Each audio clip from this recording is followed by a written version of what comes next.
السلام عليكم. لا تنسوا الاعجاب بالفيديو والاشتراك في القناة تشجيعا لنا لنستمر بنشر المزيد ان شاء الله. أحمد مرتضى منصور بعد ما أبوه سلمه الحكم في نادي الزمالك بيصرح تصريح بيقول فيه: اللي عايز يحاسبني يدفع 300 أو 400 ألف جنيه رسوم عضوية الزمالك علشان يقول رأيه في انتخابات الجمعية العمومية. مش عارف يعني ده يترد عليه يتقال ايه.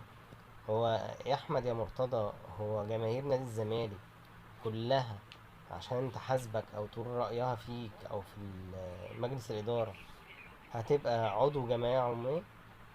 يعني كل الجماهير هتدفع 300 أو 400 ألف دول عشان يقولوا رأيهم؟ كل واحد بقى يجي يتكلم تقول له ادفع لي 300 أو 400 عشان تقول رأيك، وبعد ما يدفعهم كمان أكيد أنت هتقول له خاين وعميل.